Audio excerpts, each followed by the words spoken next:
He left Smyrna, and on his way home at Rome, his first inquiries were concerning the lady he had attempted to snatch from Lord Ruthven's seductive arts. Her parents were in distress, their fortune ruined, and she had not been heard of since the departure of his lordship. Aubrey's mind became almost broken under so many repeated horrors. He was afraid that this lady had fallen a victim to the destroyer of Ianthe. He became morose and silent, and his only occupation consisted in urging the speed of the postilions, as if he were going to save the life of someone he held dear. He arrived at Calais. A breeze which seemed obedient to his will soon wafted him to the English shores, and he hastened to the mansion of his fathers, and there for a moment appeared to lose in the embraces and caresses of his sister all memory of the past. If she before, by her infantine caresses, had gained his affection, now that the woman began to appear, she was still more attaching as a companion. Miss Aubrey had not that winning grace which gains the gaze and applause of the drawing-room assemblies. There was none of that light brilliancy which only exists in the heated atmosphere of a crowded apartment. Her blue eye was never lit up by the levity of the mind beneath. There was a melancholy charm about it which did not seem to arise from misfortune, but from some feeling within that appeared to indicate a soul conscious of a brighter realm. Her step was not that light footing which strays whether a butterfly or a color may attract it. It was sedate and pensive. When alone, her face was never brightened by the smile of joy. But when her brother breathed to her his affection, and would in her presence forget those griefs she knew destroyed his rest, who would have exchanged her smile for that of the voluptuary? It seemed as if those eyes, that face, were then playing in the light of their own native sphere. She was yet only 18, and had not been presented to the world, it having been thought by her guardians more fit that her presentation should be delayed until her brother's return from the continent, when he might be her protector. It was now therefore resolved that the next drawing-room, which was fast approaching, would be the epoch of her entry into the busy scene. Aubrey would rather have remained in the mansion of his fathers, and fed upon the melancholy which overpowered him. He could not feed interest about the frivolities of fashionable strangers when his mind had been so torn by the events he had witnessed, but he determined to sacrifice his own comfort to the protection of his sister. They soon arrived in town and prepared for the next day, which had been announced as a drawing-room. The crowd was excessive. A drawing-room had not been held for a long time, and all those who were anxious to bask in the smile of royalty hastened hither. Aubrey was there with his sister, while he was standing in a corner by himself, heedless of all around him, engaged in the remembrance that the first time he had seen Lord Ruthven was in that very place. He felt himself suddenly seized by the arm, and a voice he recognized too well sounded in his ear. "Remember your oath." He had hardly courage to turn, fearing of seeing a spectre that would blast him, when he perceived at a little distance the same figure which had attracted his notice on this spot upon his first entry into society. He gazed till his limbs almost refusing to bear their weight. He was obliged to take the arm of a friend, and forcing a passage through the crowd, he threw himself into his carriage and was driven home. He paced the room with hurried steps. He fixed his hands upon his head as if he were afraid his thoughts were bursting from his brain. Lord Ruthven again before him. Circumstances started up in a dreadful array. The dagger, his oath. He roused himself. He could not believe it possible. The dead rise again? He thought his imagination had conjured up the image his mind was resting upon. It was impossible that it could be real. He determined, therefore, to go again into society, for though he attempted to ask concerning Lord Ruthven, the name hung upon his lips, and he could not succeed in gaining information. He went a few nights after with his little sister to the assembly of a near relation. Leaving her under the protection of a matron, he retired into a recess, and there gave himself up to his own devouring thoughts.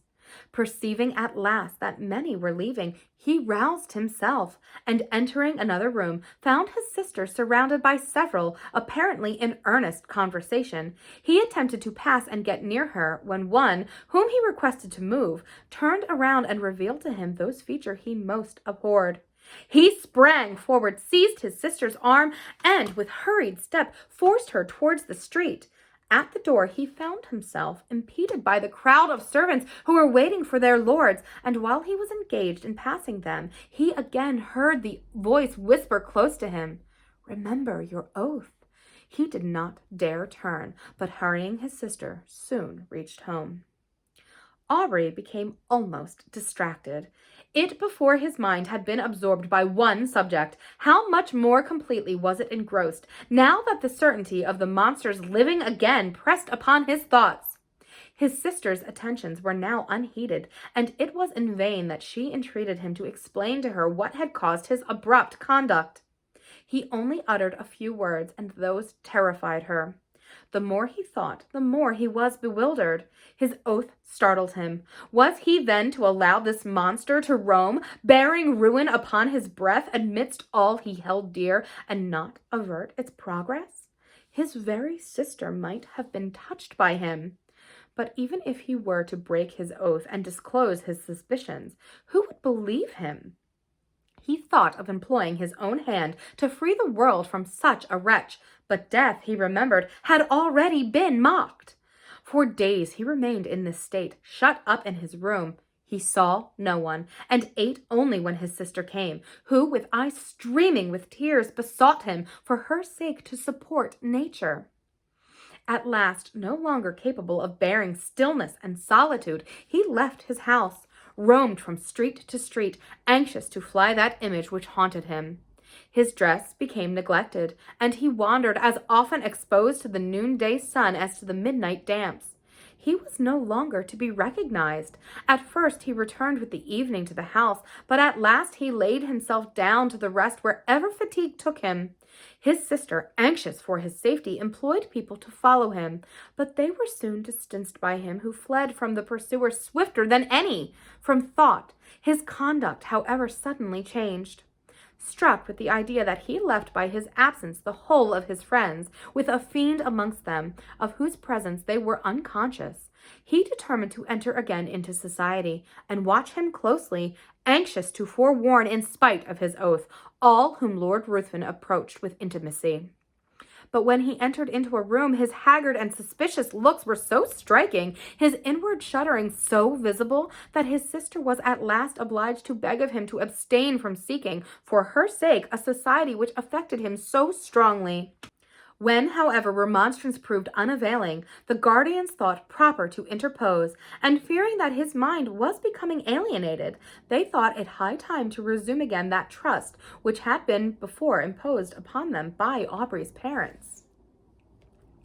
Desirous of saving him from the injuries and sufferings he had daily encountered in his wanderings, and of preventing him from exposing to the general eye those marks of what they considered folly, they engaged a physician to reside in the house and take constant care of him. He hardly appeared to notice it, so completely was his mind absorbed by one terrible subject. His incoherence became at last so great that he was confined to his chamber. There he would often lie for days, incapable of being roused.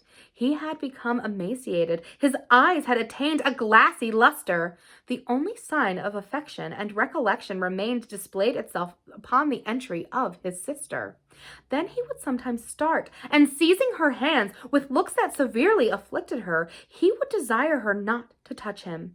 "Oh, do not touch him. If your love for me is aught, do not go near him." When, however, she inquired to whom he referred, his only answer was, "True, true," and again he sank into a state whence not even she could rouse him. This lasted many months. Gradually, however, as the year was passing, his incoherences became less frequent, and his mind threw off a portion of its gloom, whilst his guardians observed that several times in the day he would count upon his fingers a definite number, and then smile. The time had nearly elapsed when, upon the last day of the year, one of his guardians, entering his rooms, began to converse with his physician upon the melancholy circumstance of Aubrey's being in so awful a situation, when his sister was going next day to be married. Instantly, Aubrey's attention was attracted. He asked anxiously to whom. Glad of this mark of returning intellect, of which they feared he had been deprived, they mentioned the name of the Earl of Marsden. Thinking this was a young earl whom he had met with in society, Aubrey seemed pleased, and astonished them still more by his expressing his intention to be present at the nuptials, and desiring to see his sister. They answered not, but in a few minutes his sister was with him. He was apparently again capable of being affected by the influence of her lovely smile, for he pressed her to his breast and kissed her cheek wet with tears flowing at the thought of her brother's being once more alive to the feelings of affection. He began to speak with all his wonted warmth, and to congratulate her upon her marriage with a person so distinguished for rank and every accomplishment, when he suddenly perceived a locket upon her breast. Opening it, what was his surprise at beholding the features of the monster who had so long influenced his life! He seized the portrait in a paroxysm of rage and trampled it underfoot. Upon her asking him why he thus destroyed the resemblance of her future husband, he looked as if he did not understand her. Then, seizing her hands and gazing on her with a frantic expression of countenance, he bade her swear that she would never wed this monster, but he could not advance. It seemed as if that voice again bade him remember his oath. He turned suddenly round, thinking Lord Ruthven was near him, but saw no one. In the meantime, the guardians and physician, who had heard the whole and thought this was but a return of his disorder, entered, and forcing him from Miss Aubrey, desired her to leave him. He fell upon his knees to them. He implored, he begged of them to delay but for one day. They, attributing this to the insanity they had imagined had taken possession of his mind, endeavored to pacify him and retired. Lord Ruthven had called the morning after the drawing-room, and had been refused with everyone else. When he heard of Aubrey's ill health, he readily understood himself to be the cause of it, but when he learned that he was deemed insane, his exultation and pleasure could hardly be concealed from those among whom he had gained this information. He hastened to the house of his former companion, and by constant attendance, and the pretence of great affection for the brother, and interest in his fate, he gradually won the ear of Miss Aubrey. Who could resist his power? His tongue had dangers and toils to recount, could speak of himself as of an individual having no sympathy with any being on the crowded earth, save with her to whom he addressed himself. Could tell how, since he knew her, his existence had begun to seem worthy of preservation, if it were merely that he might listen to her soothing accents. In fine, he knew so well how to use the serpent's art, or such was the will of fate, that he gained her affections. The title of the elder branch falling at length to him, Lai obtained an important embassy, which served as an excuse for hastening the marriage, in spite of her brother's deranged state, which was to take place the very day before his departure for the continent. Aubrey, when he was left by the physician and his guardians, attempted to bribe the servants, but in vain. He asked for pen and paper. It was given him. He wrote a letter to his sister, conjuring her, as she valued her own happiness, her own honor, and the honor of those now in the grave, who once held her in their arms as their hope and the hope of their house, to delay but for a few hours that marriage, on which he denounced the most heavy curses. The servants promised they would deliver it, but giving it to the physician, he thought it better not to harass any more of the mind of Miss Aubrey by what he considered the ravings of a maniac. Night passed on without rest to the busy inmates of the house, and Aubrey heard, with a horror that may more easily be conceived than described, the notes of busy preparation. Morning came, and the sound of carriages broke upon his ear. Aubrey grew almost frantic. The curiosity of the servants at last overcame their vigilance, and they gradually stole away, leaving him in the custody of a helpless old woman.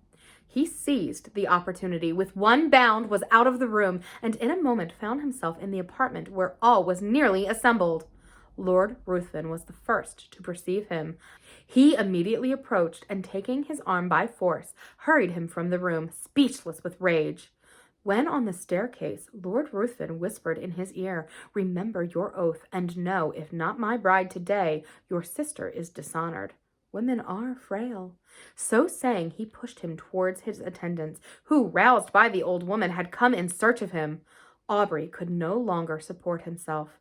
His rage, not finding vent, had broken a blood vessel, and he was conveyed to bed. This was not mentioned to his sister, who was not present when he entered, as the physician was afraid of agitating her.